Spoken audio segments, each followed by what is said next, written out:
Boa noite.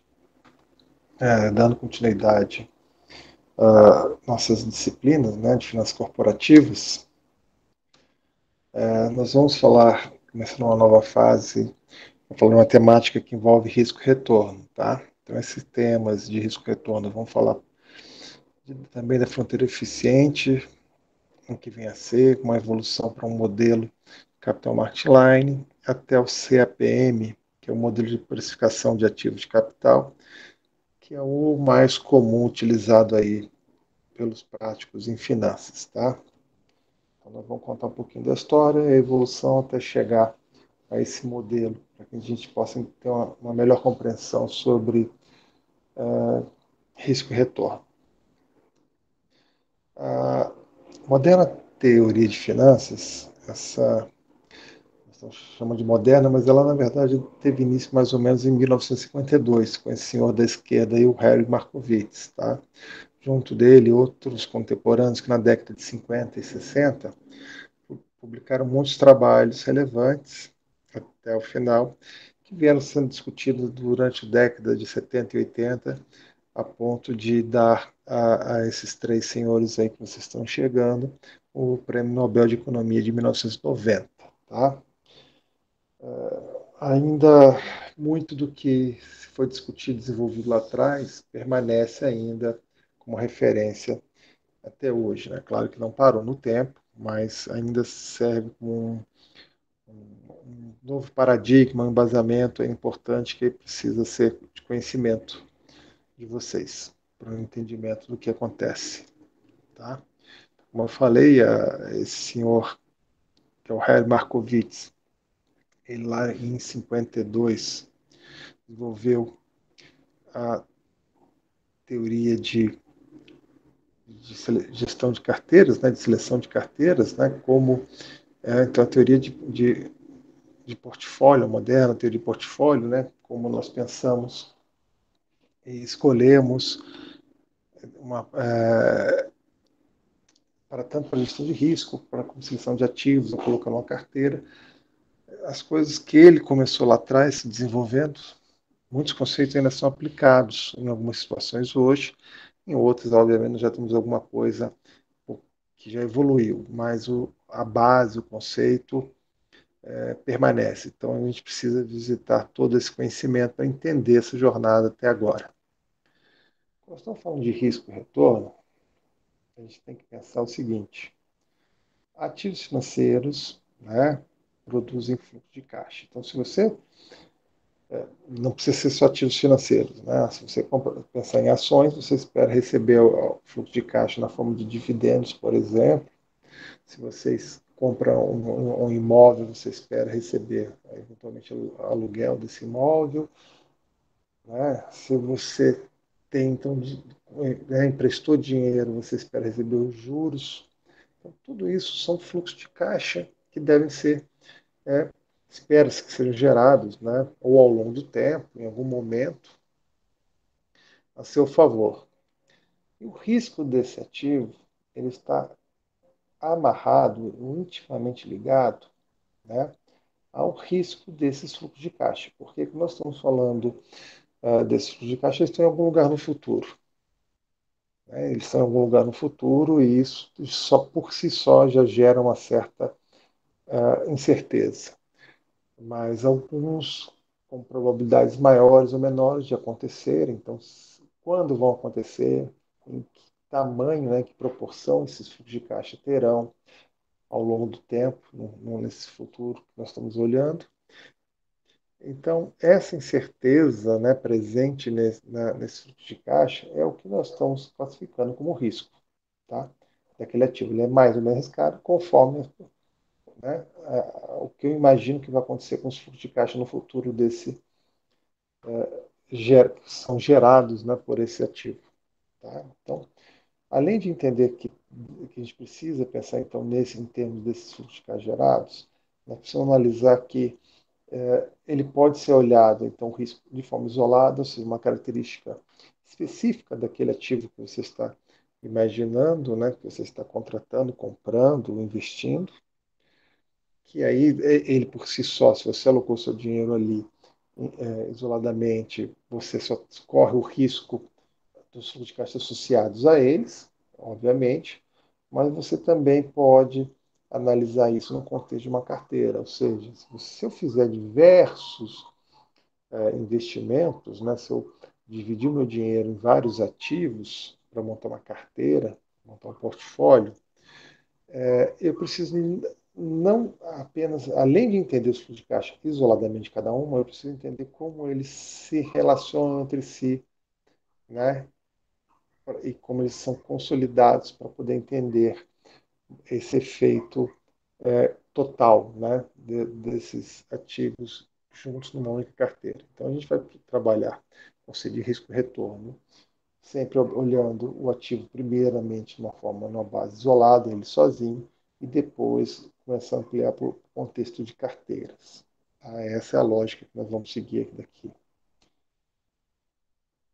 Quando nós estamos pensando em retorno, né, a gente sempre tem que considerar a primeira parte importante, se nós estamos falando que está associado aos seus fluxos de caixa, eu preciso ter certeza que eu vou avaliar todos os fluxos de caixa considerados.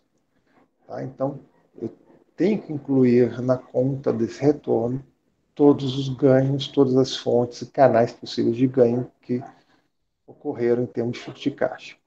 Alguns, por si só, ao longo do tempo, né, porque não, se você está analisando, por exemplo, o retorno de um ano que já ocorreu, eu vou ter uma parte do retorno realizado, aquele fluxo de caixa intermediário que eu recebi durante o tempo, poderiam ser, por exemplo, dividendos, se eu comprei uma ação, ou se eu comprei um título de dívida, como por exemplo o Tesouro Direto, os juros recebidos nesse período.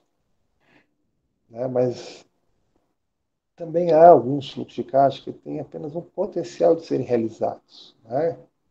Que é o famoso ganho de capital ou a variação do preço, que simplesmente você faria a conta.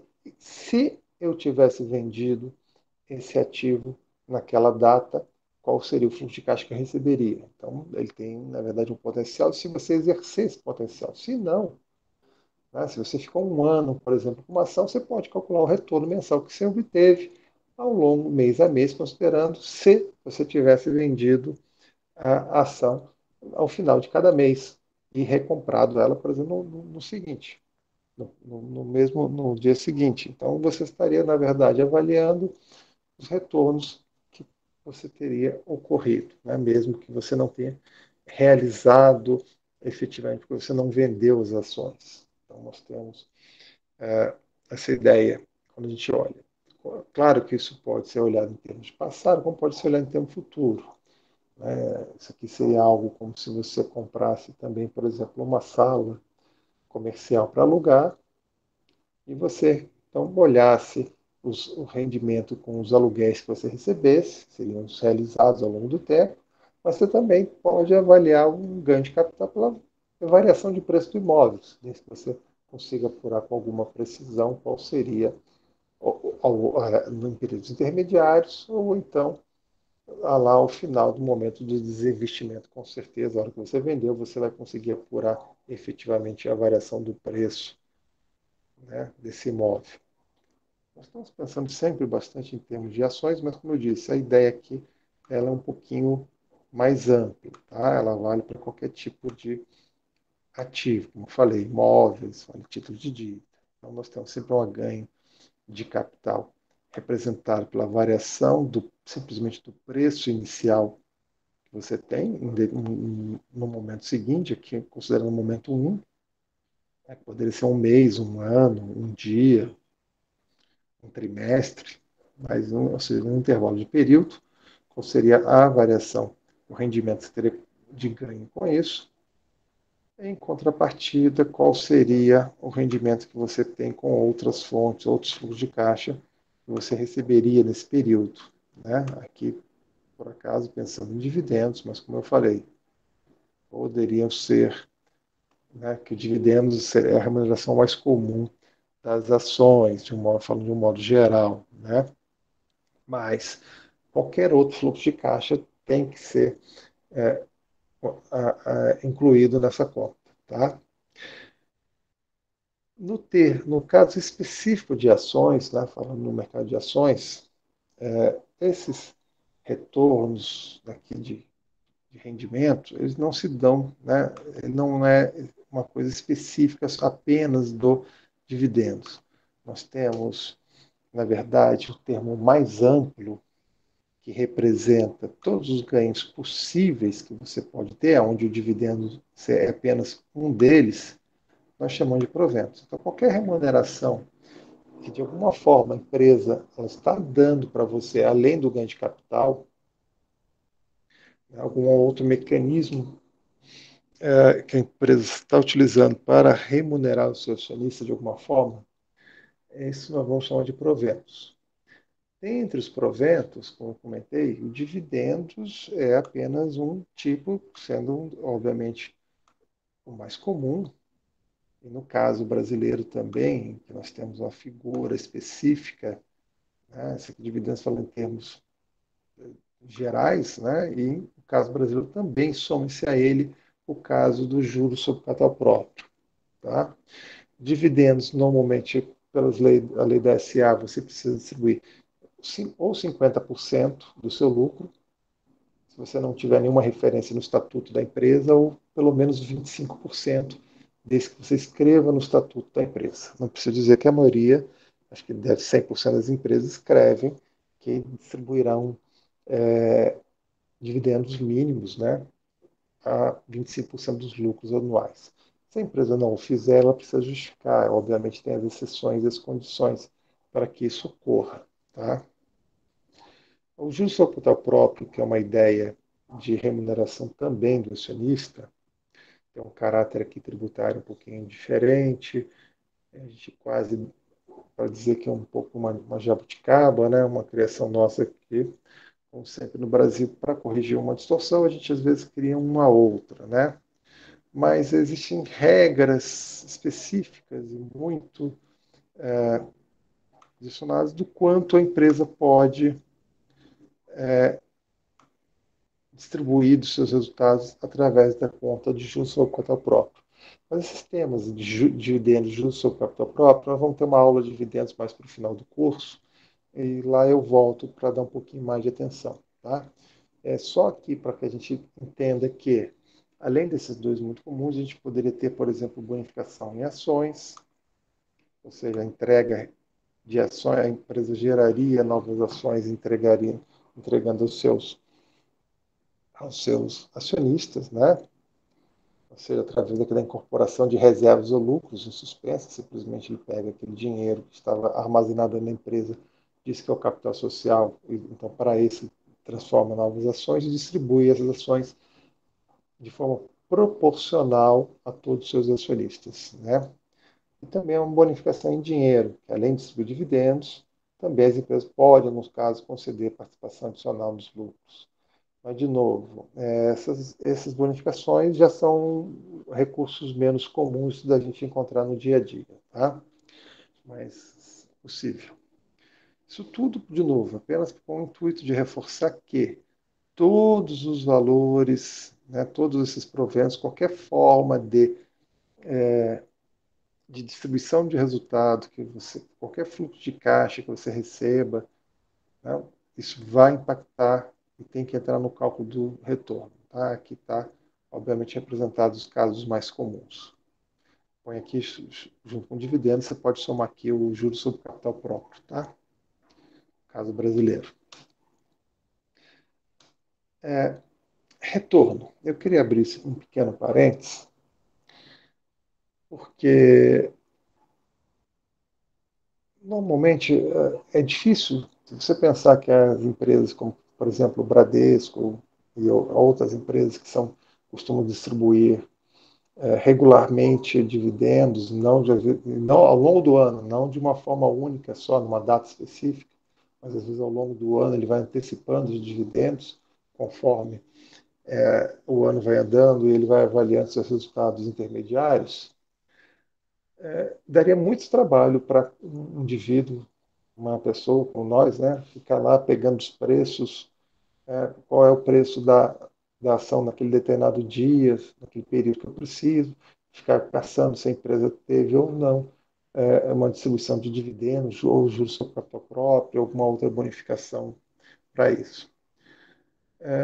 Os provedores, né, os provedores de informação, esses caras que vendem assinaturas para, são prestadores de serviço, onde vendem assinaturas com um grande conjunto de informações, tanto para bancos, corretoras e mercado financeiro em geral, eles têm um conceito de preços ajustados, ou seja, simplesmente o preço já reflete todo o impacto dos proventos.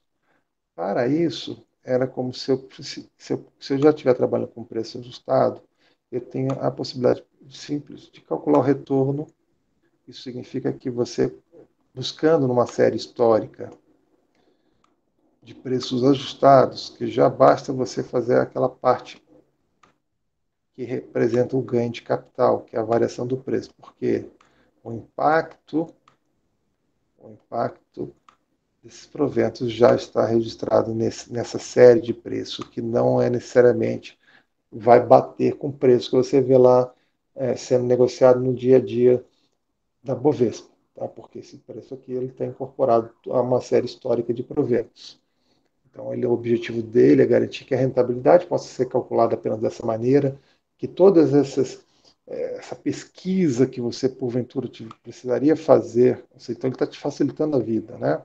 Toda essa pesquisa, cálculos, para poder incluir o impacto desses proventos no rendimento, já some da frente. Você fica sem isso aqui. Eles são provedores de serviço, eles fazem isso. Você poderia calcular desta maneira apenas que está indicada aqui. Esta maneira que eu estou representando aqui, tá? Então, considerando que já fossem preços ajustados, ainda assim, é um cálculo baseado num período discreto de tempo. Eu estou considerando aqui, sei lá, um mês, uma semana, um dia, poderia fazer tudo isso. Mas eu também poderia calcular isso em termos instantâneos, ou seja, num mundo de capitalização contínua, ou seja, onde o juros ele é calculado de forma infinitesimal ao longo do tempo, né, como se fosse contínuo. Você pudesse calcular os juros não ao ano, não ao dia, mas instantaneamente. Para quem já teve a oportunidade de fazer matemática financeira, talvez lembre uma fórmula de capitalização contínua que diz que o valor futuro, quando você quer pensando em cálculo de valor presente, valor futuro, ele pode ser dado, né, isso lá é demonstrado, porque basicamente você pega uma ideia dessa aqui e você transforma isso aqui numa, né, não é só essa aqui tem um pouco mais, tá? Demonstração, mas isso fica para engenharia econômica.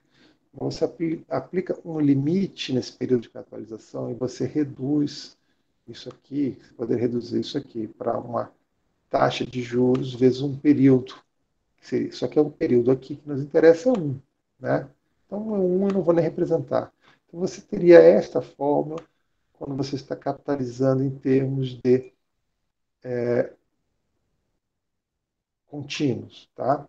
Obviamente, esse é um número neperiano, que se você aplicar log neperiano e isolar esse R, você chega nesta fórmula aqui embaixo. Então, você chega, então, nesta fórmula aqui, que é simplesmente logaritmo natural de P1 dividido por P0. Eu vou te dar um retorno.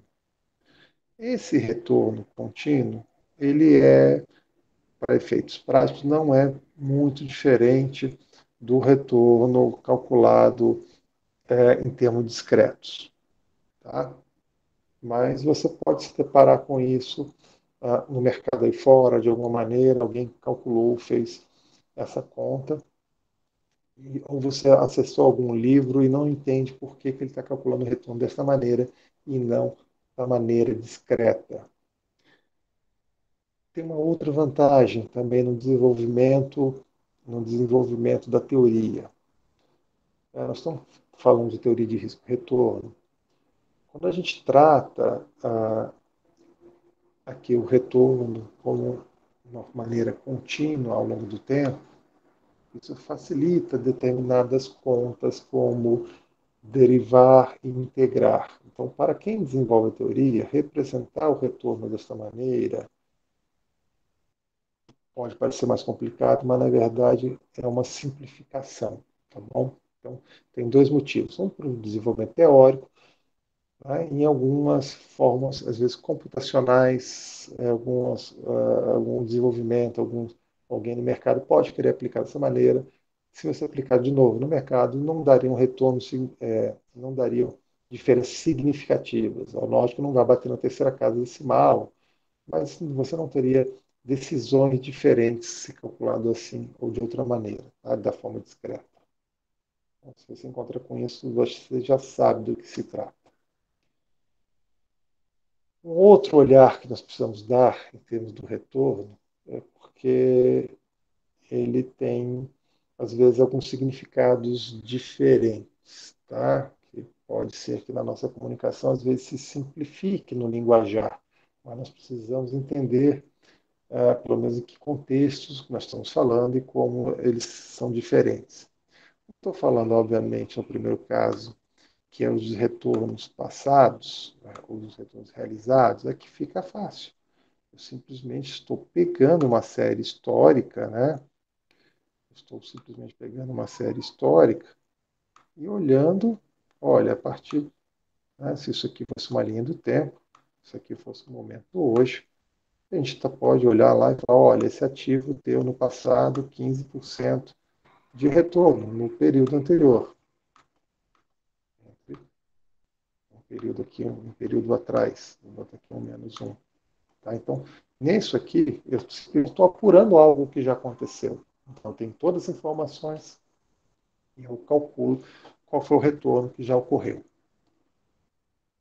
Em algum momento, eu posso estar preocupado não com o retorno que já ocorreu, mas eu estou preocupado, estou analisando o retorno esperado. O que isso significa? Isso significa que nós estamos simplesmente agora olhando para frente, né, tentando adivinhar dentro do cenário futuro, por exemplo, vou pegar aqui um período para frente, o que eu acho que vai acontecer. Então, estou analisando tanto o macroambiente onde a empresa está atuando, estou usando também as coisas específicas dela, né? Se a gente pegar, por exemplo, a Petrobras, a gente pode olhar hoje tanto as condições do preço do petróleo, qual seria a demanda por petróleo no mundo, como isso afetaria o preço, então da commodity, talvez tentar idealizar alguma coisa sobre o câmbio, né, o que aconteceria para poder imaginar qual é um potencial de retorno. Então, estamos olhando com fatores externos do ambiente de negócio ao qual a Petrobras está inserida. Mas nós podemos também olhar fatores específicos da empresa, por exemplo, a troca do seu presidente. Será que esse presidente vai mudar a linha de atuação em relação ao seu antecessor? E se isso com um impacto positivo ou um impacto negativo sobre o resultado da empresa, sobre suas atividades, sobre as suas perspectivas, né? Nós temos, obviamente, esse ambiente, mas nós temos uma linha de ação da empresa a afetar. Olhando isso, eu poderia, sei lá, imaginar que, olha, olhando tudo isso, eu imagino que a Petrobras vai oferecer um retorno provável, né? Porque, de novo, eu estou olhando para o futuro, por isso que eu estou chamando de esperado, estou trabalhando com a expectativa aqui de retorno para o futuro, onde, considerado todos os conjuntos de informações disponíveis, eu acho que a Petrobras vai ter um retorno de 12% nesse ano. Então, é o que eu acho que vai acontecer. Mas eu posso também, de um outro lado, trabalhar com o conceito de retorno exigido, né, o requerido. Ou seja, nada mais é que aquele retorno mínimo necessário que, dado o risco existente daquele negócio, eu imagino que é o patamar. Olha, por menos do que isso, eu não entro nesse negócio. Então, por exemplo, se você imaginasse que esse retorno requerido fosse de 10%, se você fizesse olha, considerando o risco de investir em empresas similares, de petróleo, tal, tal, olha, não dá para ter um mínimo do que 10% de retorno requerido. Ah, legal. Então, se com isso aqui é o mínimo requerido, se você tem uma expectativa de 12, se você considerar esse cenário, você daria uma. Opa, vamos comparar a ação. Provavelmente ela dá 12, eu acho que 10 é o mínimo para que a gente entre nessa brincadeira. Porventura, se você acha que não, que o mínimo para você entrar, né, se virar acionista de uma empresa como a Petrobras deveria ser 15%, por exemplo, o mesmo retorno do ano anterior, você e verificasse que a perspectiva é 12, né, comparando esses dois números, você faria uma decisão obviamente diferente. Por exemplo, de não comprar ou de desinvestir. Você faria aquela famosa recomendação: venda suas ações, porque ela não vai dar o retorno mínimo adequado, considerando os riscos envolvidos. Tá? Então, nós estamos falando de retornos realizados, esperados, ou exigidos, barra requeridos. Né? Então, fique sempre atento ao contexto, ao linguajar de como você estiver tratando, de qual desses nós estamos falando naquele momento, tá bom? Importante tentar fazer sempre essa diferenciação na hora de conversar sobre retorno. Tá? Então, para base isolada para um ativo, nós podemos calcular daquela maneira que nós falamos, ou da forma discreta, ou retorno, considerando aquela forma do logaritmo natural, que é o retorno baseado em capitalização contínua. Independente da forma que você adote o cálculo dos retornos individuais dos seus ativos ali, você fez, é lógico que tem que ser padrão, não deveria ser igual para o mesmo, né, a padronização para todos. Para uma carteira, ou seja, a hora que você monta tudo isso, você simplesmente vai ser a média, o retorno vai ser uma média ponderada, tá, da carteira. Isso aqui, então, significa simplesmente, se você tem 3 ativos na sua carteira, só destacando que esse W aqui vem do weight, né, de peso em inglês, então é na ideia de proporção. Então, por exemplo, você pode colocar 20% do seu, dos seus recursos, né, que você vai investir. Então, vai depender do retorno do ativo número 1, por exemplo.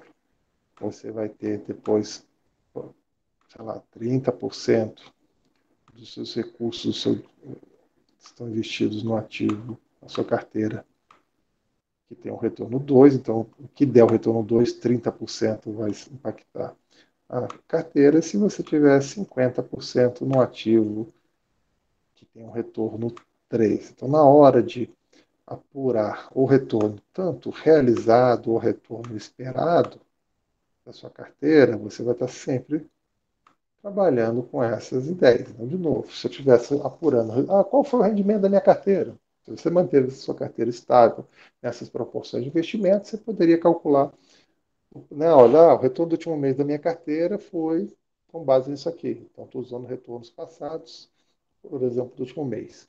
Se eu quisesse imaginar qual seria o retorno, né, potencial, né, o retorno esperado dessa minha carteira no futuro, eu teria que trabalhar aqui com os retornos esperados para que eu pudesse ter uma ideia do que aconteceria. Tá? Então, o cálculo, de novo, para a carteira, simplesmente lembrando, média ponderada, né, dos seus N ativos que você tenha, considerando sempre a proporção investida, né, de recursos colocados em cada um desses ativos. Tudo bem?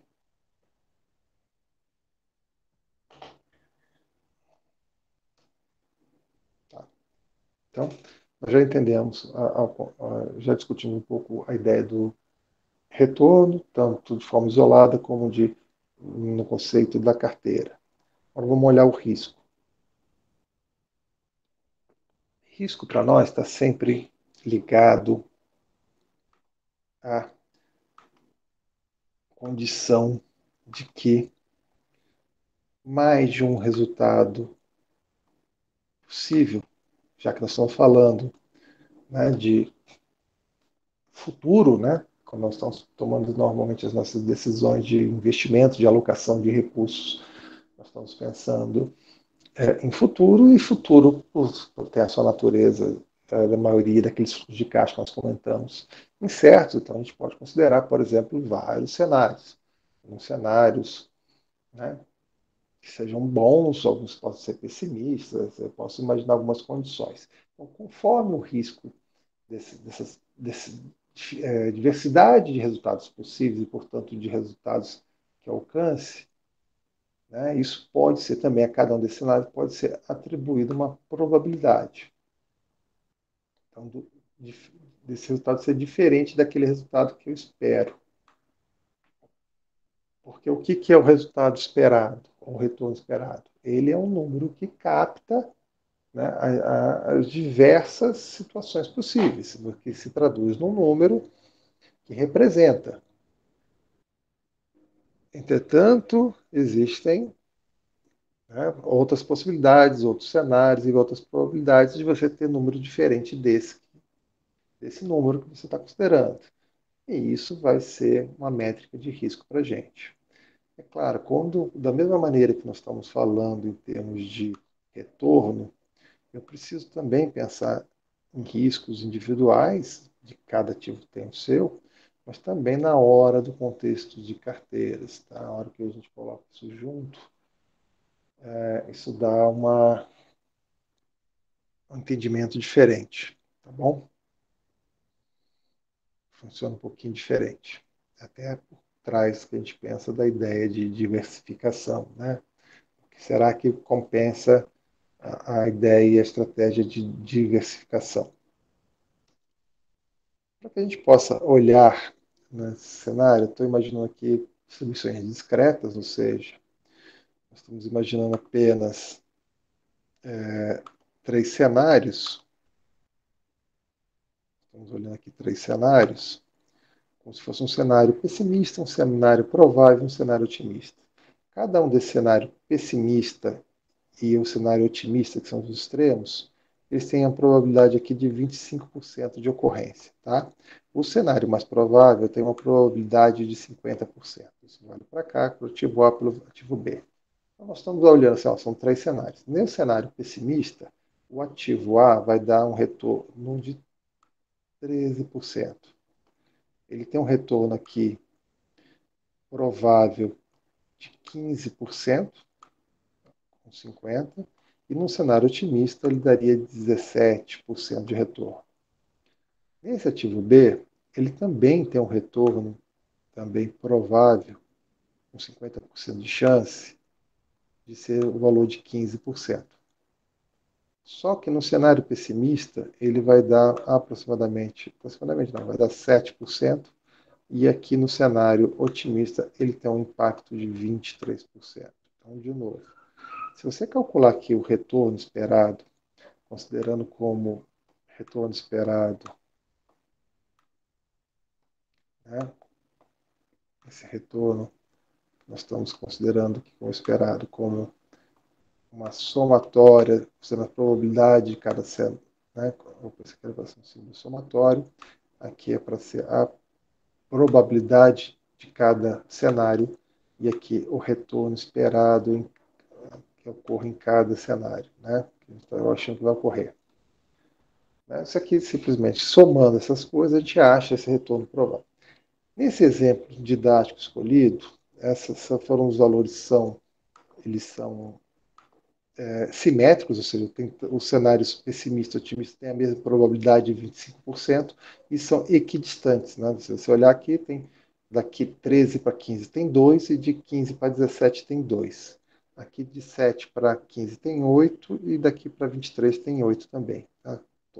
Essa montagem exatamente simétrica e bonitinha escolhida aqui, se você fizer essa conta aqui, você vai chegar à conclusão que o retorno esperado do ativo A é 15% e do B também é 15%.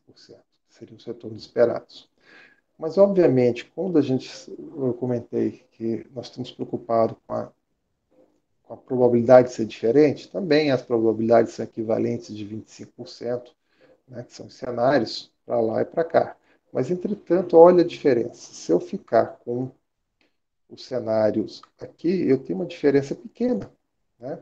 Tem uma diferença aqui de, olha, mais ou menos, entre o pior e o melhor caso, né, em relação ao preço, mais ou menos 2.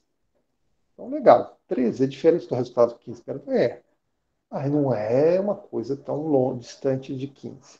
17 é uma coisa, também não interessa se o resultado é positivo. Nós estamos falando de risco, tanto de perder como risco de ganhar, tá?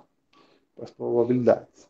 Então, 17 também é diferente de 15, mas também não é um número extremamente diferente. Quando a gente olha já nesse aqui, no ativo B, essas diferenças aqui são muito mais gritantes. Essa diferença de 8, né, 8 pontos percentuais, né, ou seja, de menos 8 para cá e mais 8 para lá, é mais ou menos, né, grosso modo, aqui 50% do retorno esperado. Essa diferença de 2%, a grosso modo, é um pouco mais de 10%, não chega a 20%. Então, nós estamos falando de diferenças em termos relativos muito grandes no caso B. Esse distanciamento, né, para aquele meu conceito de risco, diz que o ativo B deve ser mais arriscado, ele é o mais arriscado que o ativo A. Bom, então se a gente pode entender que essa dispersão dentro dos resultados esperados, possíveis, né, dentro dos resultados esperados, é uma boa métrica para se avaliar ou para condicionar, medir o risco, um candidato natural para isso que surgiu foi o desvio padrão. Olha, por que não usar, ou a variância, né? Eles estão interligados, vou comentar, a variância e o desvio padrão, que são métricas de dispersão em relação ao resultado esperado. Tá? Então, esses caras aqui foram candidatos naturais para serem medidas de risco, considerando então qual é a distribuição de retornos futuros. Se a gente pegar e imaginar que, poxa, mas você está, professor, é muito simplório, são 3 cenários, né? Você está fazendo um pessimista, um provável e um otimista. Nós podemos ampliar a ideia e usar probabilidades contínuas. O que isso significa? Estamos falando de infinitos cenários no futuro. Né? Como se eu pudesse, para cada um cenário, cada uma dessas possibilidades, imaginar qual seria a distribuição. E eu teria aqui uma curva de distribuição S do ativo A e uma curva de distribuição do ativo B. Ambas aqui possuem o mesmo retorno esperado, de 15%. E a gente pode usar também essas curvas para calcular, por exemplo, probabilidades de algum evento ocorrer, né? Para quem já fez lá os cursos de estatística, essa área aqui, se for a gente considerando aqui uma distribuição normal, eu posso ter aqui a probabilidade, né, de ocorrência de retornos, por exemplo, menores ou iguais a 9% para o ativo B. E a gente vai ver que existe uma área aqui, então eu posso calcular com alguma que não é completamente desprezível. Mas, entretanto, se você imaginar para o ativo A, né, considerando de novo curvas normais, curvas de distribuições normais, elas começam sempre no menos infinito e acabam no mais infinito, né? A área sobre a curva do ativo A nesse mesmo segmento praticamente é zero. Então, ou seja, a probabilidade do ativo A oferecer um retorno, por exemplo, inferior a 9% é muito menor do que a probabilidade do ativo B oferecer. Tá? Então, de novo, nós olhamos aí essa curva de distribuição de probabilidades, né, e assumindo que uma hipótese bem simplificadora, que os retornos eles têm uma distribuição normal, né, isso facilita a nossa vida. Facilita porque a distribuição normal, além de ser bem conhecida, né, ela é tabelada, bem conhecida, bem utilizada, ela precisa apenas de 2 parâmetros para caracterizá-la, que seria a média e o desvio padrão. Né? Com essas 2 métricas, a gente consegue caracterizar o formato dessa curva e saber exatamente o efeito do risco, das probabilidades que eu estou ocorrendo. Ainda mais dado algumas características. Né? Então, de novo, suponha que eu tenha aqui um retorno esperado de 10%. Tá? Esse retorno aqui esperado aqui, esse K aqui, barra, de 10%. Se eu tiver, por acaso, uma informação calculada que o desvio padrão é de 2%, o que isso significa? A gente sabe que, olha, um desvio padrão para baixo, ou seja, 8, e um desvio padrão para cima, 12, né? Ou seja, existe, né? Então eu tenho uma probabilidade, mais ou menos, de que, com 68%, que o retorno no futuro ficaria entre 8% e 12%. Se eu aumentar isso aqui, no meu entendimento, nós estamos falando agora de dois desvios padrões, por exemplo, se vamos falando de 14%, as chances de eu ficar, né, entre 6 e 14, dois desvios padrões, ela pula já para 95%. Então, eu posso dizer para você, né, considerando que isso tudo seja verdade, as nossas premissas, que, olha, para esse ativo com retorno esperado de 10, desvio padrão de 2, há 95% de chance que o resultado, né, que eu vou obter no futuro estaria entre 6 e 14. Tá? E é claro que se aumentar esse desvio padrão, esses intervalos aumentam. Né? Então, portanto, indicando risco. E a única condição aqui que nós temos de risco zero, se o desvio padrão for zero, que significa um desvio padrão zero, ausência de risco, seria o caso, né, de eu ter exatamente um ativo que na verdade, a distribuição ela é um ponto, assim, uma reta aqui, só um ponto. Né? Na verdade, não, desvio padrão igual a zero. Então, isso significa certeza, ausência de risco. Né? Esse resultado vai ocorrer, faça sol, faça chuva ou neve, né? Ou qualquer outra coisa. Então, teria um único ponto, que seria o retorno esperado, e não há outros resultados possíveis. Isso aqui seria um ativo livre de risco. Tá? Então, de novo, essas premissas simplificadoras e trabalhar de forma contínua, em distribuição normal, ela é comum no desenvolvimento da teoria de finanças por essas facilidades. Claro que depois algumas dessas coisas foram sendo mudadas, adaptadas conforme a realidade, trazendo mais da realidade para dentro do entendimento dessas coisas.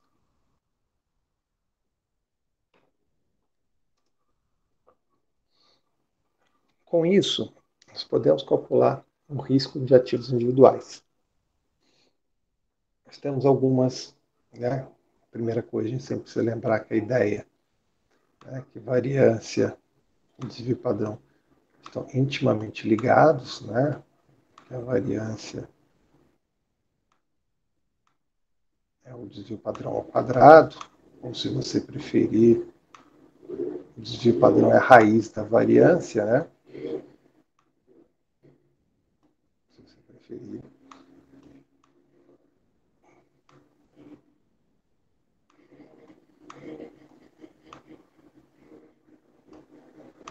Ele é a raiz quadrada da variância. Então, esses dois caras estão intimamente interligados.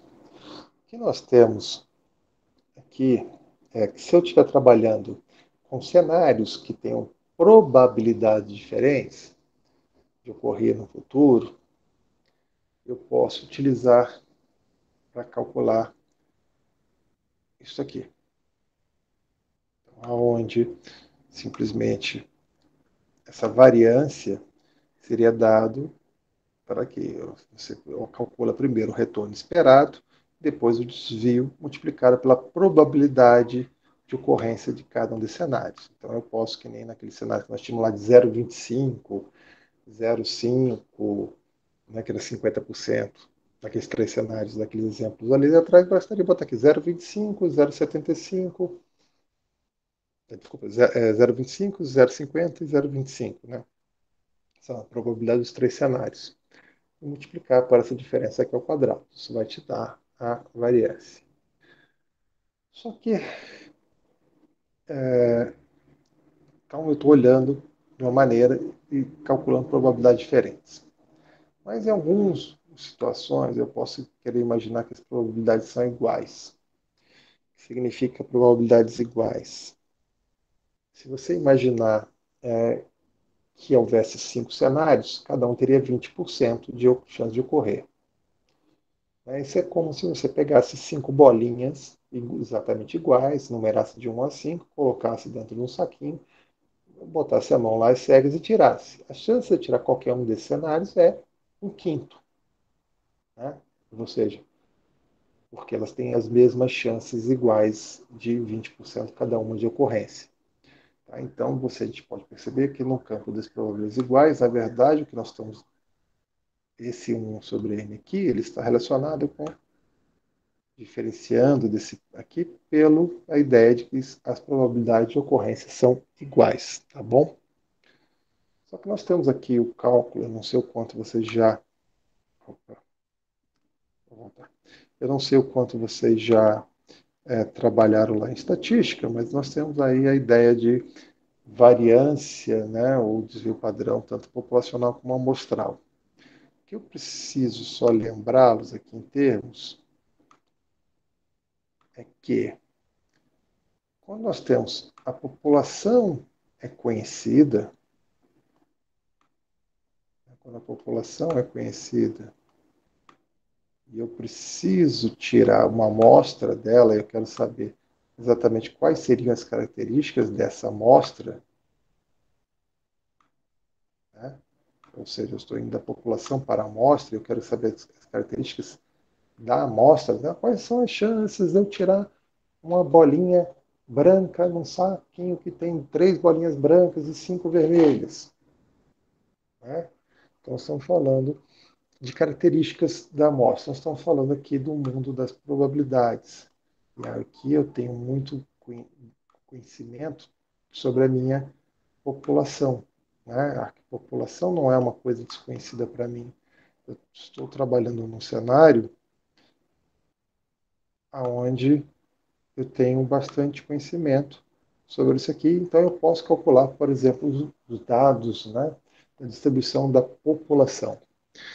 Em cenários onde eu trabalho de uma maneira diferente, nós estamos trabalhando numa situação onde eventualmente eu tenho uma amostra, e sobre esta amostra eu quero fazer então, inferências sobre a população. Né? Já que eu não posso fazer, às vezes, o censo, eu não tenho todos os dados, porque seja lá quais forem as minhas limitações, então eu estou querendo, a partir de uma amostra, fazer inferências sobre a característica da população. Né? Então, quando você vai fazer pesquisas lá de... Então, agora eu estou falando que eu consigo observar isso aqui, e eu quero fazer inferências sobre lá. Então, nós estamos aí entrando no campo das inferências estatísticas, né, do campo das estatísticas. Tá? E aí nós estamos usando aqui para fazer inferências estatísticas a partir da amostra sobre os dados da população que eu não tenho acesso por qualquer motivo. Quando nós estamos trabalhando dentro da área de finanças, calculando com essa história de risco, nós temos alguns cenários possíveis. Se eu estou usando uma série histórica de dados passados, obviamente, se eu estou usando dados passados, eu tenho uma amostra do que aconteceu no passado. Eu não consigo ter o retorno, né, porque essas coisas se distribuem ao longo do tempo, de toda, tudo que vai acontecer com a vida de um determinado ativo. Então, de um modo geral, quando nós estamos trabalhando com dados passados para tentar calcular o risco, fazer algumas inferências sobre o que vai acontecer, qual é o risco daquele ativo, eu estou trabalhando com aquela variância amostral. Se a gente está trabalhando, se eu conhecesse a população, né, e aonde é que eu conheço a população? Eu tenho mais ou menos um conhecimento da população quando nós estamos trabalhando com essa ideia aqui dos cenários, porque quando eu criei cenários futuros, eu estou criando expectativas, teoricamente, esses meus cenários contemplam do que eu chamei aquilo de uma população de tudo que eu posso imaginar no futuro. Então, aqueles cenários estão trabalhando, né? Então, se você está imaginando e tentando adivinhar no futuro o que vai acontecer, pois, né, você está trabalhando nesse mundo aqui. Então, eu estou trabalhando através de criação de cenários e eu posso tentar imaginar qual será a variância futura de um determinado ativo ou desvio padrão, considerando o que eu espero para frente. Se eu quiser, de alguma maneira, olhar para trás e tentar imaginar que o passado é uma boa ideia, eu deveria trabalhar com essa ideia aqui, que já ocorreu, tentando utilizar aqui o passado como uma ideia. Olha, que esse passado pode ser um bom representante do que vai acontecer no futuro. Tá? Então, podemos utilizar isso aqui. Então, em termos estritamente teóricos, nós sabemos isso aqui. O ideal seria usar isso aqui, porque eu nunca vou ter todos os dados possíveis, então eu nunca teria a população, né, para poder utilizar essa ideia dessa forma. Mas em caráter prático, de novo, caráter prático, né, o que muda aqui é ser um n e um n menos 1. Se você estivesse trabalhando com 10, um n igual a 10, você teria para a população, que seria um décimo, e para a amostra seria um n menos 1, 1 sobre 9. É claro que aqui talvez vai dar uma diferença um pouquinho razoável.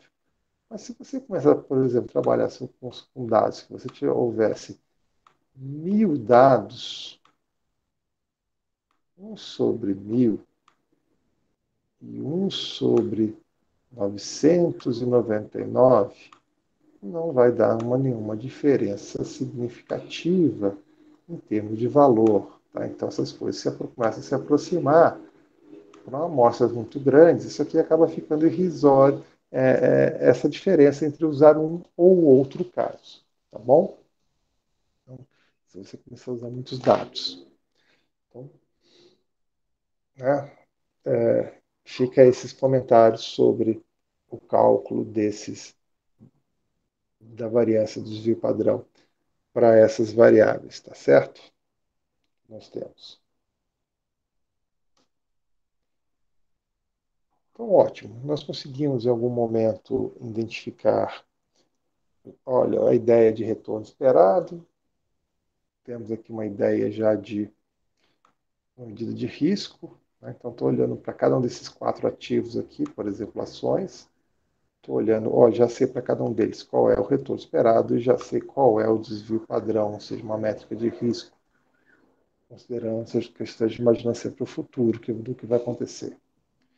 Se eu pedisse para vocês, né, olha, por restrições, seja lá quais forem as condições, você é obrigado a investir seu dinheiro 100% em um único ativo. Você não tem a possibilidade, seja lá por que razão, diversificar. Se eu te pedisse para escolher entre o A e o B, você fala assim, olha, escolha aqui, você tem que escolher só ou A ou B. Você, sendo uma pessoa racional, avessa ao risco, você faria, né, a principal análise. Olha, se isso aqui tem 20% de retorno, os dois ativos têm 20% de retorno, bom, eu vou ganhar a mesma coisa. Então, se eu tenho com retorno esperado, é melhor que ocorra um risco menor ou maior. Obviamente, eu preferia um risco menor. Então, se eu tivesse que optar, eu deveria ficar racionalmente com o ativo A.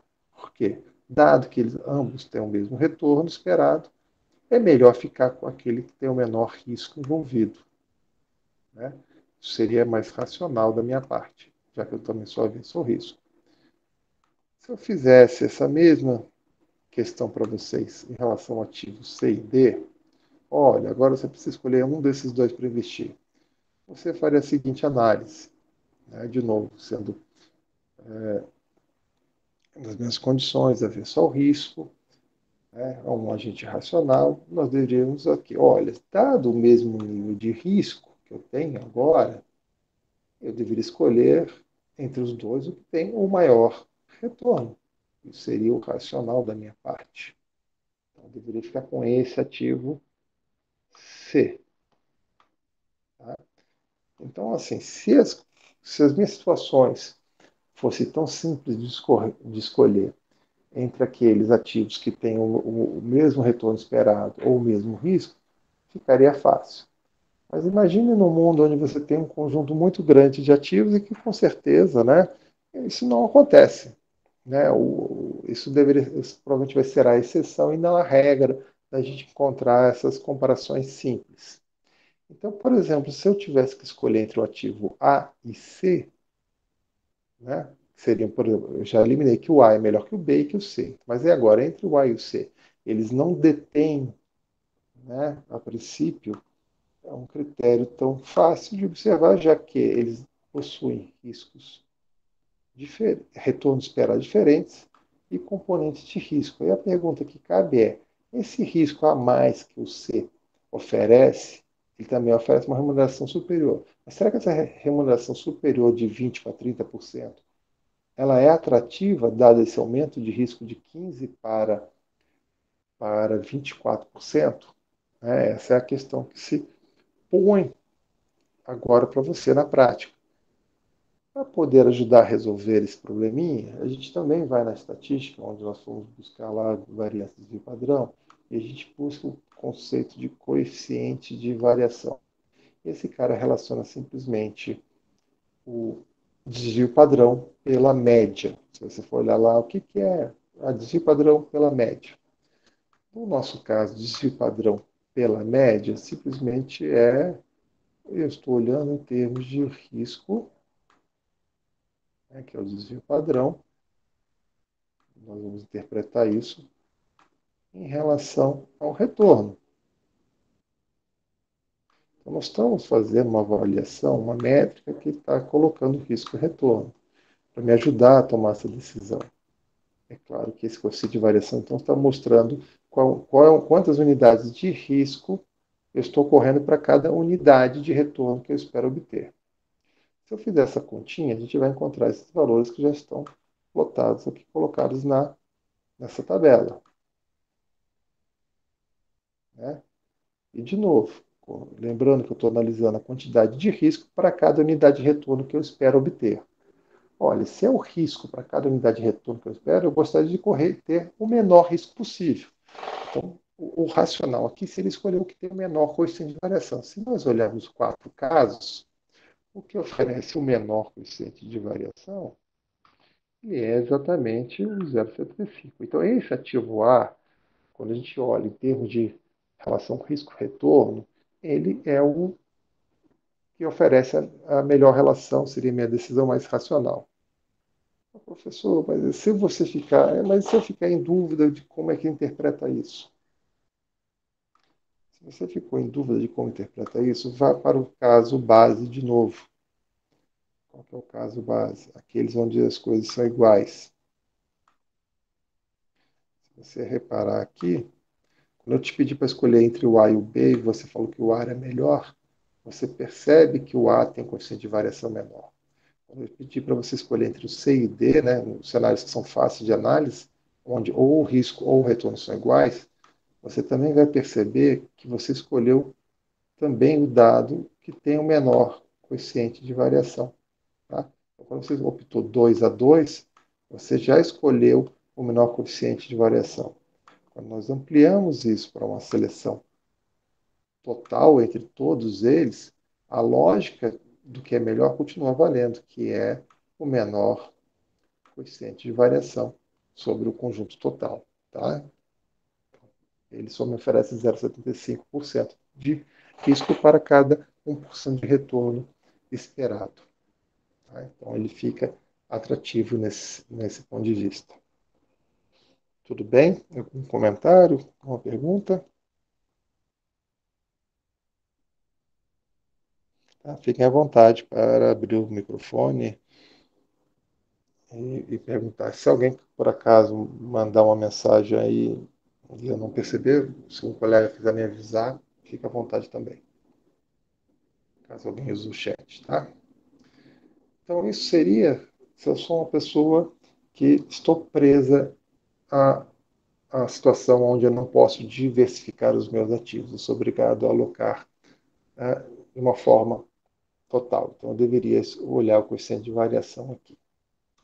Mas nós temos a possibilidade, a grande capacidade, para a maioria das situações, em diversificar. Né? Diversificar já é bom, a vovó já dizia, nunca coloque todos os ovos na mesma cesta. Essa sabedoria ela vem de longo tempo. Só que o critério de diversificação, ele depende de como os fluxos de caixa vão se comportar, eles vão covariar ou eles vão se correlacionar no futuro, no futuro, né, que eu estou analisando. Imagina, se você vai lá e compra ações, por exemplo, uma carteira com Volkswagen, Fiat, GM, Ford, você provavelmente, né, quando um retorno dessas empresas, na maioria das vezes, subir, vão subir todos juntos, porque todas as notícias são boas para ela. E provavelmente quando cair, cai todo mundo. Então, assim, você não tem aquela situação que, olha, quando um cai, o outro, um desce, o outro sobe, né, para poder compensar, que é uma das virtudes da diversificação. Então, às vezes, uma notícia positiva num setor pode compensar uma notícia negativa num outro, para um outro ativo, para um outro setor. Né? Então, sei lá, você tem, de novo, em vez de ter 4 ações de empresas do ramo automobilístico, eu poderia ter uma do ramo automobilístico, uma do setor financeiro, uma, sei lá, de empresa aérea, posso ter alguma coisa ligada ao agronegócio ou ao comércio, né? Sei lá, Pão de Açúcar, Magazine Luiza, de forma que você espere que ah, esses setores, a dinâmica deles não seja exatamente a mesma, então que notícias boas, notícias ruins se compensem, se anulem. Então, para entender isso, esse comportamento, nós precisamos dessas métricas de covariância e correlação para analisar como é que isso acontece. Tá bom? Vamos lá. Tá? Então, a teoria ela foi desenvolvida dentro da lógica, eu já vou comentar com vocês, da lógica de covariância. Mas eu já vou falar para vocês que a correlação tem seu charme e sua razão de ser, tá? Então, são conceitos interrelacionados. Né? A teoria é chamada de média variância, né? E ela depende das covariâncias das variâncias. Mas nós temos interesse em trabalhar, às vezes, com desvio padrão e com correlação, por alguns motivos que daqui a pouco eu uh, já coloco para vocês. Então, a ideia é, se você olhar aqui esses ativos, carteiras MN, né? Nesse cenário aqui, a gente percebe que, olha, o que acontece com um acontece com o outro. Então, praticamente, a diversificação é muito pequena, porque quando um vai bem, o outro vai bem. Quando um vai mal, o outro vai mal. Aquela história de todas as ações de de um mesmo setor como o automobilístico. Aqui nós temos alguns setores que reagem exatamente ao contrário. Quando esse aqui está muito bem, o outro está muito mal. Aquilo que eu falei, surpresas positivas num caso pode anular surpresas negativas no outro, e vice-versa. Tá? Tem o potencial de anular ou reduzir essas variações. Né? E aqui é um caso, se você pensa especificamente em relação a, ao câmbio, né, ao dólar apenas como fator de risco, por exemplo, exportadores versus importadores. Né? Então, na medida que o câmbio varia numa direção, os retornos esperados para aquele segmento, eles reagem inversamente. Né? O que é bom para o exportador é ruim para o importador e vice-versa, em termos de câmbio apenas. Tá? A métrica da correlação, a gente precisa ter isso em mente, que ela é uma associação linear entre duas grandezas, né, entre duas variáveis, e não representando, não significa automaticamente causalidade, não implica em causalidade. Tá? Um exemplo que eu gosto para ilustrar isso é, às vezes, uma alta correlação, ou seja, associação entre venda de sorvete e afogamento. E se houvesse por exemplo, causalidade implícita, você teria que falar, olha, então vamos parar de vender sorvete. Se sorvete causa afogamento, vamos parar de vender sorvete para reduzir o número de afogamentos. Ou você pode ser um gerente de marketing meio louco e falar, olha, então vamos aumentar os afogamentos porque eu quero vender mais sorvete caso haja uma relação de causalidade entre que afogamento vende mais sorvete. Tá? Mas na verdade não é. Na verdade, essas duas grandezas elas estão relacionadas por algum fator comum antecedente a esses dois, que é os dias quentes, né? O verão. Então, na verdade, você tem alguma coisa que antecede, que é comum tanto para afetar uma grandeza, sei lá, uma grandeza X qualquer, como afetar uma grandeza Y. Então, na verdade, não há uma causalidade entre X e Y, mas simplesmente eles são afetados por um fator comum, né? Responde, às vezes positivamente, né? Sei lá, então talvez a venda de sorvete, a venda de água, os dois são positivamente correlacionados, o afogamento, mas provavelmente a venda de casacos, né, a venda de casacos, de cobertores, de edredom, seja negativamente. Quando a temperatura sobe, né, aumenta as vendas de ar-condicionado, ventilador e outras coisas, todos os tipos de verão, e, e diminui de inverno e vice-versa, que daria uma relação negativa. Essa relação negativa ela é representada nesse gráfico aqui da figura A. Então, o que a gente verifica quando o x aumenta, a gente percebe claramente que é um aumento e uma redução de y. É uma relação linear perfeita, porque todos os pontinhos estão nessa retinha aqui, negativo. Aqui nós temos uma correlação forte e positiva. Ela é forte porque sempre que mais ou menos x cresce, o y também cresce. Então, são associações positivas.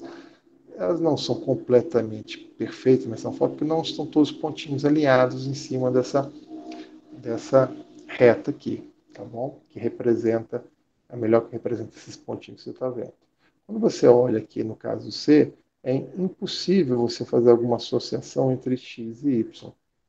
Tá? Você não consegue, porque em alguns momentos o x sobe e o y cai, ou ele pode cair, ou ele pode subir. Então, isso quer dizer uma ausência de correlação. Tá? A gente, para que veio lá do colégio, também essa melhor reta que representa esses pontos, ele também tem um coeficiente angular aqui. Né? O coeficiente angular aqui, que representa uma correlação perfeita negativa, é um coeficiente angular de -1, e o que representa uma associação positiva perfeita é um coeficiente positivo de 1. Uma retinha deitada igual essa aqui, ela tem um coeficiente angular igual a zero. Tá? Por definição, uma correlação ele vai sempre ser um número vai estar entre -1 e 1, tá? Mostrando uma forte associação positiva, nesse sentido, a hora que o número vai para cá, ele vai para associação positiva, ou uma forte associação negativa a hora que ele vem do zero para cá. Né? A correlação tem essa propriedade. E por que a vantagem disso? Imagine a seguinte situação.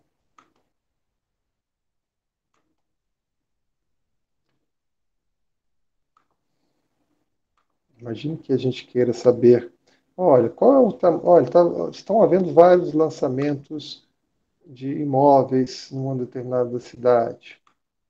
Eu queria ter uma ideia da representatividade do tamanho desses imóveis que o mercado está exigindo. Então, eu poderia ir lá no imóvel 1, no imóvel 2, no imóvel 3, fazer uma amostra de quantos imóveis foram lançados naquele período que eu estou analisando e dizer, olha, esses na TV aqui, na média, né, numa média, tamanho desses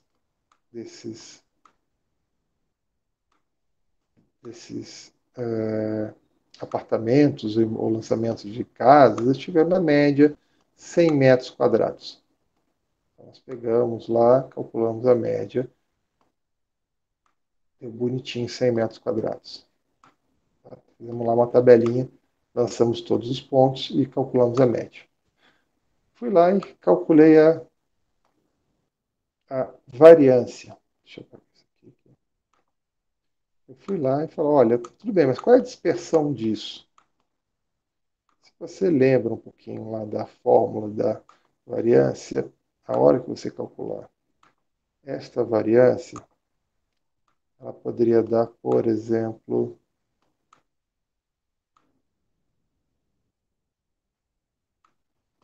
400 metros a quarta, seria a unidade que você encontraria. E aí eu te pergunto, que raio, cats da vida eu vou fazer com essa informação que a variância é de 400 metros a quarta? Eu não consigo interpretar isso facilmente. Mas se eu partir para o desvio padrão, que simplesmente é a raiz quadrada da variância, eu vou perceber que isso aqui é de 20 metros quadrados. Ah, agora eu consigo entender, por exemplo, se isso aqui tiver uma distribuição normal, eu sei que 67% dos lançamentos estão entre 80 e 120 metros quadrados. Eu já sei que a grande maioria, o foco de lançamentos, né, ou do que foi vendido, está nessa variação, tá, entre 80 e 120. Então, o desvio padrão ele é muito mais informativo que a variância.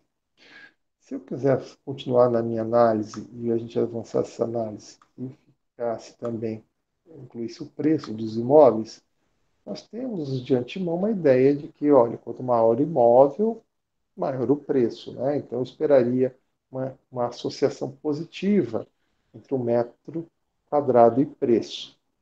Se a gente fosse buscar lá a informação disso, dessas duas grandezas, e buscasse a informação da covariância, como esses dois caras covariam, eu poderia fazer essa conta e eu chegaria num número cuja unidade desse número seria reais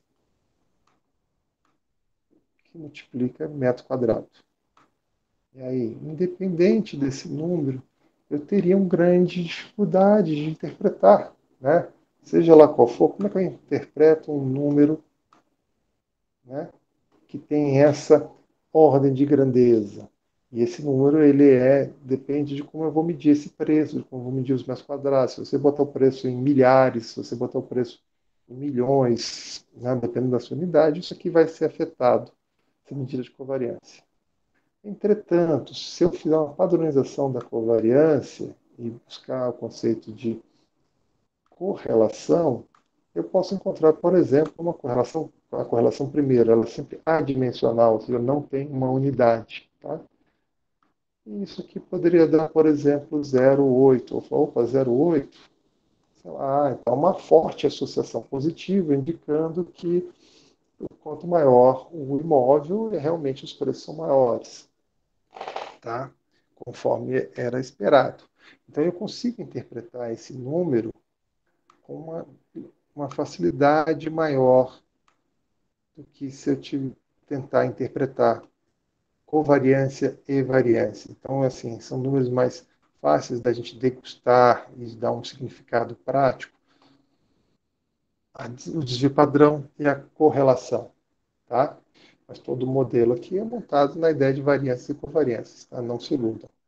Mas como esses caras são altamente eles são interligados, não tem problema. Significa, como é que a gente faz? A ideia. Tá? Essa aqui é a minha nossa notação para covariância. Tá? Aqui, covariância entre 1 e 2. Se a gente fosse calcular, eu calcularia usando essa fórmula aqui. O desvio, desvio em cada um par, né, daquela tabelinha, por exemplo, metros quadrados de preço, ele dá quanto que o preço variou em relação ao preço médio, e quanto o tamanho variou em relação ao tamanho médio da área útil lá do imóvel. Claro que eu percebo, toda vez que cresceu, se chegar acima da média, se vai dar um número positivo, que vai dar um número positivo, esse número aqui tende a ser maior. Então, vai dando uma ideia de dissociação positiva. Quando esse número cai, ele é abaixo da média, vai dar um número negativo. Aqui também, se for cair, vai dar um número abaixo da média também negativo. Menos com menos, mais. Então, isso mostra uma forte relação positiva interligada como esse que a gente vê no cenário B aqui. Tá? Se eu tenho um cenário A, um cenário negativo, o que significa? Quando uma das grandezas aumenta, isso aqui vai dar mais, a outra diminuiu, vai dar um sinal negativo. Mais com menos, menos. e provavelmente inverte na outra situação, então eu vou ter sempre um número negativo aqui, associado para essas variações. A ideia da correlação é a padronização disso. Então, simplesmente, ela pega covariância é calculada dessa maneira aqui e você divide pelos desvios padrão de um e desvio padrão do outro. Então, isso aqui vai eliminar as unidades, né, metro quadrado e reais, por exemplo, no nosso exemplo, vai dar um número dimensional e pode ser demonstrado matematicamente que é um número que vai ficar entre menos 1 e 1. Tá? O caso só do exemplo D, desse quadrinho aqui, ele simplesmente nos ilustra que ele vai ilustrar para nós, se eu tentar calcular a correlação desse cenário aqui, eu percebo que é uma associação quadrática. Mas se eu for tentar calcular a correlação disso aqui, ela provavelmente vai dar uma correlação próxima de zero. Por que isso?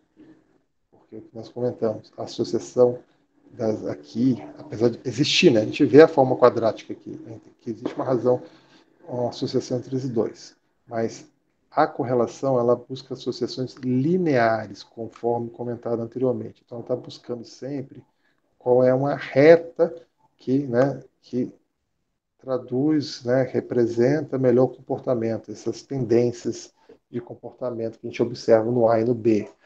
Então, no cenário D, apesar da associação, né, quadrática, ela vai dar uma correlação baixa, próxima de zero também. Tá bom? Então, se ilustra. Dúvidas sobre esse tema?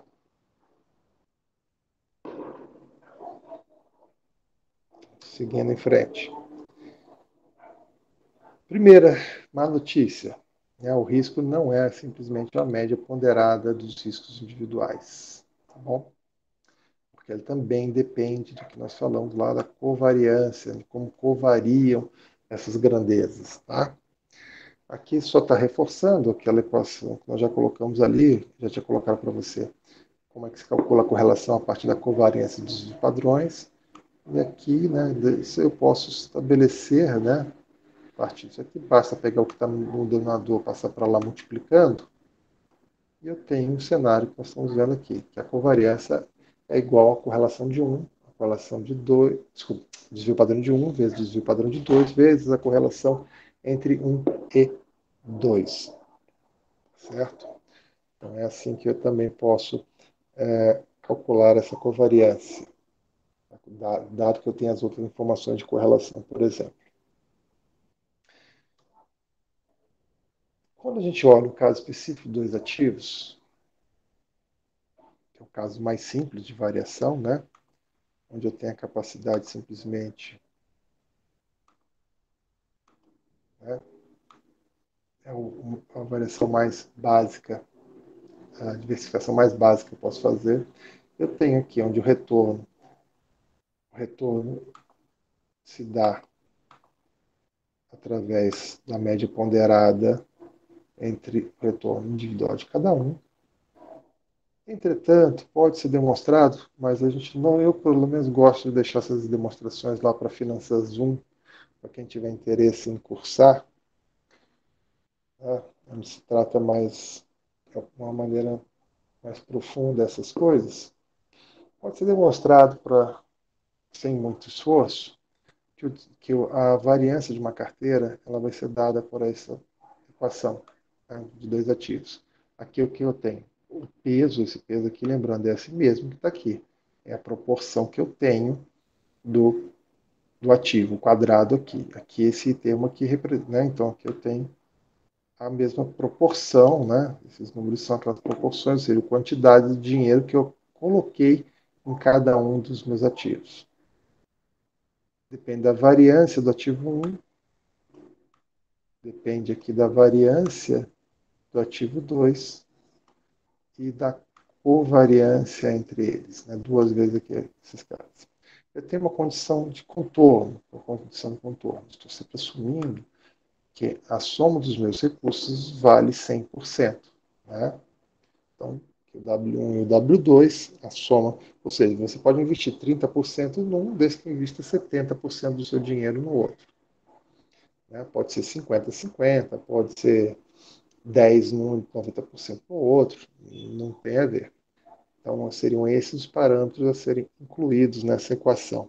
Tá? Essas equações algébricas, no caso até de dois ativos, elas são muito fáceis. Assim, professor, é difícil, vou guardar isso. Quando a gente começa a fazer os exercícios, essas coisas acabam entrando um pouquinho, sendo incutidas, a gente acaba até relativamente decorando ou compreendendo a interligação entre elas e aceitando essas relações.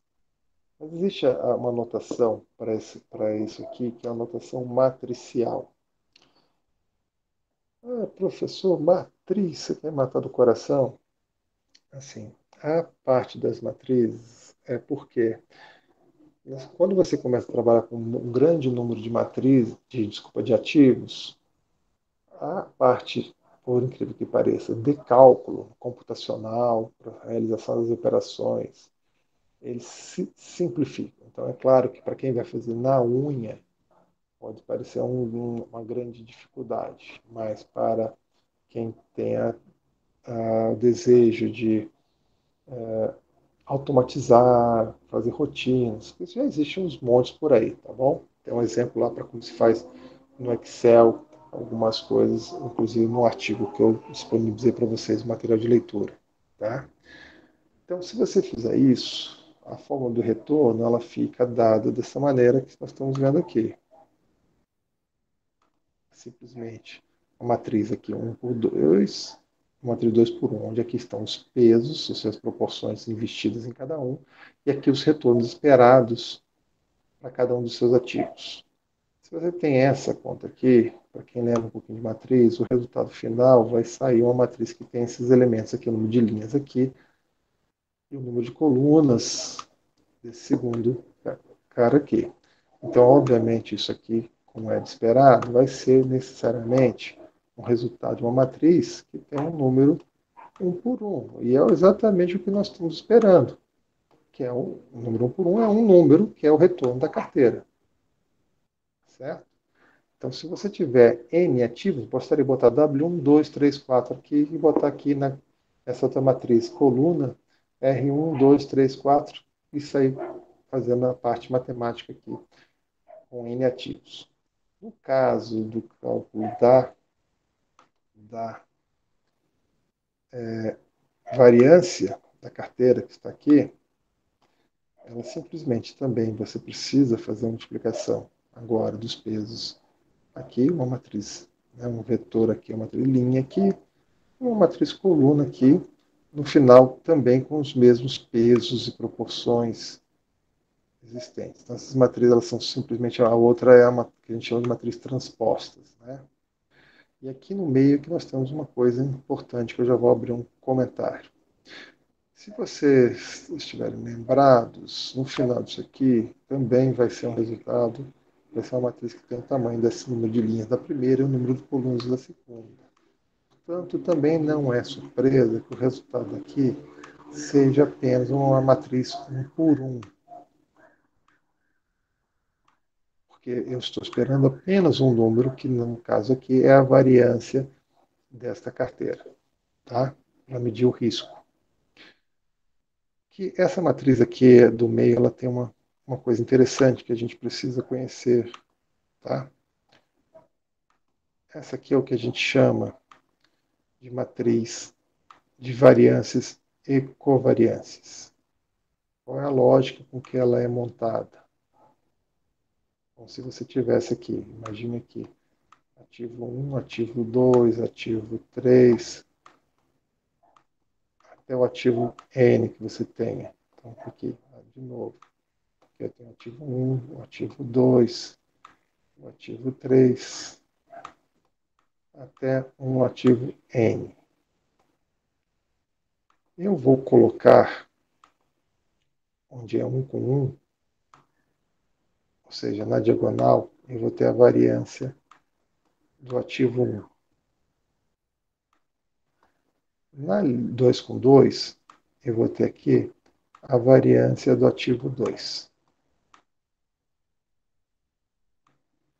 No 3 com 3, eu tenho aqui a variância do ativo 3.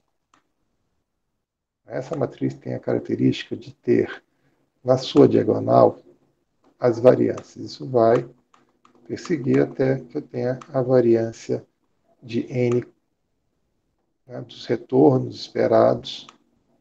Lembra que essa variância são as variâncias dos retornos esperados para o ativo n. Então, a diagonal é caracterizada pelas variâncias. Como o nome sugere que essa tabela é uma tabela de variâncias e covariâncias, eu tenho fora dela, por exemplo, aqui na linha 1 com 2, eu tenho exatamente a covariância de 1 com 2. Né? Só que aqui em cima também eu tenho 1 com 2. Eu tenho, então, como a covariância ela é simétrica, seja lá 1 com 2 ou 2 com 1, o resultado é o mesmo, eu tenho aqui a covariância 1 com 2. Tá? E isso segue. Então, quem está aqui? Covariância de 1 com 3. Então, fora da diagonal, eu tenho as covariâncias. Eu tenho as covariâncias. E elas são sempre espelhadas. Isso aqui é uma matriz simétrica em relação aqui à diagonal. Então, o que eu tenho aqui nessa parte triangular aqui de baixo, todas essas covariâncias que estão aqui embaixo, elas se repetem aqui em cima, de forma simétrica. Tá? Então, eu tenho na diagonal as variâncias e fora dela as covariâncias. Presta atenção. Covariância, como nós estamos vendo, é a sucessão de duas. Então, não, o importante é, eu tenho N ativos, mas eu não tenho uma medida de covariação múltipla entre os N ativos. Eu tenho uma matriz que representa, então, o comportamento e associação para a par do comportamento desses ativos, dos retornos dos ativos em relação um ao outro. Tá? Só vale destacar que variância nada mais é que covariância dele com ele mesmo, tá? Matematicamente lá, para quem lembra disso. Então, nós temos aqui variância e covariância para representar o comportamento e todas as associações, as relações 2 a 2 dos ativos, eu preciso dessa matriz para poder representar tudo isso. Tá? Então, essa matriz, ela está representada aqui, e no nosso caso, então, nós temos aqui na diagonal as variâncias individuais. Como essa matriz só é 2 por 2, eu só tenho, obviamente, o caso mais básico possível, onde eu tenho aqui uma covariância, como ela é simétrica espelhada, esse número se repete aqui. Tá? Se você fizer essas multiplicações de matrizes, de álgebra, você vai chegar exatamente no, nesta equação que está posta aqui para você. Então, se você perguntasse, professor, como é que eu faço com uma carteira de 3 ativos? Não tem problema. Basta colocar aqui W1, W2, W3, botar a matriz. Obviamente, a matriz agora vai ser 3 por 3, essa matriz de variância e covariância. Aqui vai ser a transposta 3 por 3, de 3 também. E eu posso simplesmente fazer essas contas, ou pedir para algum software, algum programa, fazer essa conta para mim, e ela vai me dar o resultado da variância desta carteira. Tá?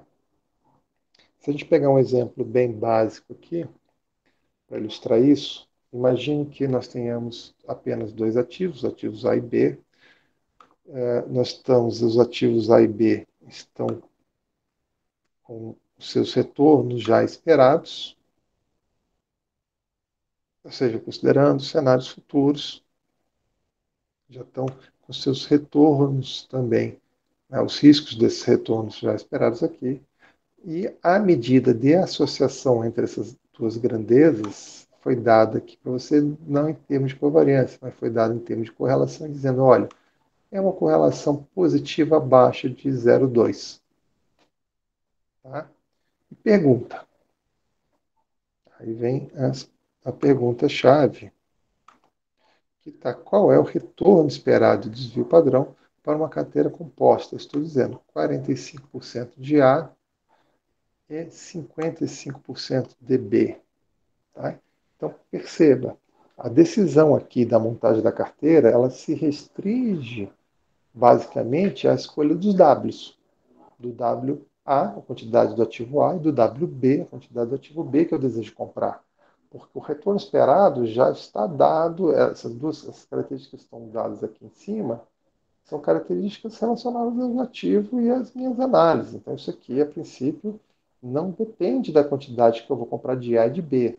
Né? Isso aqui já está dado, nós estamos olhando o futuro, imaginando que esses parâmetros já são, já são conhecidos, né? Foram determinados, e eles independem da quantidade. Então, a sua, como gestor de carteiras, o seu desejo de montar uma carteira para investir diversificado em dois ativos, a sua decisão é comprar quanto que eu vou comprar de um e quanto eu vou comprar de outro.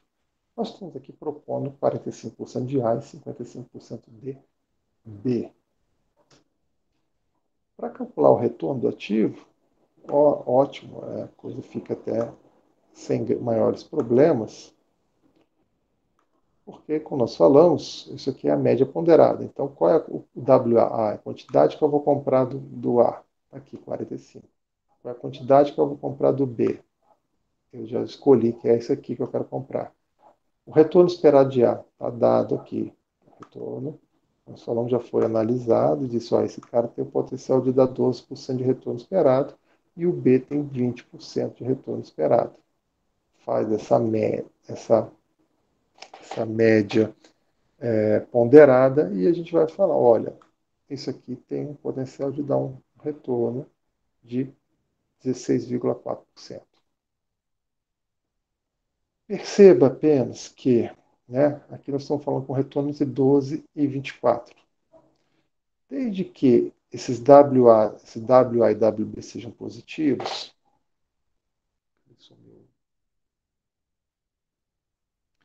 desde que o WA e o WB sejam positivos, né, esses Ws aqui sejam positivos, obviamente, esse retorno esperado, como ele é uma média ponderada, ele vai ficar entre o valor mínimo e o valor máximo. O valor mínimo aqui era 12%, e o valor máximo é 20%. Claro que se eu comprar mais do ativo, se eu comprar mais do WB, esse negócio caminha para cá. Quanto mais você comprar do WB, for maior, ele tende nessa direção. Se você comprar mais ativos, né, do A, claro que o seu retorno, sua média ponderada, esse cara vai ter muito na carteira. Imagina, se eu tiver 90% na minha carteira no ativo A. É claro que o retorno do ativo A vai ser importante para puxar o retorno na carteira. Então, quanto mais do A, o retorno deve vir para cá, considerando, claro, que eu estou trabalhando com esses dois números positivos. Bom, então a gente pode dar uma olhada e a gente já tem um retorno esperado aqui, então 16,4%. Agora, quando nós estamos calculando o desvio padrão da carteira, para saber o risco envolvido nela, eu tenho que recorrer àquela fórmula que nós apresentamos para vocês, que depende aqui das suas variâncias e das suas covariâncias, né? E aqui está destacado que esse último termo aqui, para ficar bem claro, né, na nossa notação, que esse termo aqui é a covariância. Nós já fomos lá atrás, nós mostramos que a covariância pode ser escrita em termos de desvio padrão e correlação. Então, ao aplicar isso aqui, nós estamos colocando a covariância, substituindo aquela covariância para o seu equivalente, que é o desvio padrão de A, desvio padrão de B, correlação entre A e B. Né? Porque o parâmetro que nós temos lá de associação foi a correlação dada de 0,2. Né? Então, simplesmente substituindo. Então, W ao quadrado, foi dado o desvio padrão, e a gente sabe que a variância nada mais é que o desvio padrão ao quadrado, por isso que aparece isso aqui. Então, fique atento se você está recebendo a variância ou se você está recebendo o desvio padrão como informação. Então, está aqui também o WB ao quadrado, desvio padrão ao quadrado, duas vezes, né, cada um daqueles termos lá colocados e a correlação que foi informada no valor de 0,2 aqui. Achamos de novo uma variância da carteira. Está dado esse número de novo. Ele é difícil de interpretar, mas eu poderia dizer para você, olha, a variância é de 4,7%. Okay? Variância de 4,7%, e você teria uma dificuldade de interpretar esse número. Quando a gente calcula o desvio padrão tirando a raiz quadrada, nós chegamos que o desvio padrão, se existe o risco da carteira, é de 21,75. Né? Então, vale a pena notar que esse desvio padrão que nós obtivemos através da diversificação, ele é menor do que qualquer um. Né? Aí já começa a gente perceber o benefício. Se eu tivesse que escolher o A ou o B, eu estaria amarrado a ter um desvio padrão, um risco de 25% ou de 30% em termos de desvio padrão. Eu, montando uma carteira, eu já consegui reduzir o risco. Então, eu vou ter um retorno intermediário entre o A e o B e vou ter um risco menor do que qualquer um desses dois isoladamente. Olha que bacana a ideia de diversificação. Né? Como ela começa a trazer alguns frutos para a gente. Bom, aqui tem alguns livros sugeridos de finanças corporativas, administração financeira. Essa temática, se você buscar em qualquer um desses livros, ou qualquer outro que você tenha acesso, né, esteja perto da sua mão, pode te ajudar com alguns, a dar uma olhada também, acrescentar e aumentar o conhecimento. Dúvidas? Alguma coisa que possa ajudá-los? Tudo certo, professor. Obrigado. Então deixa eu vou interromper aqui a gravação, só um momentinho.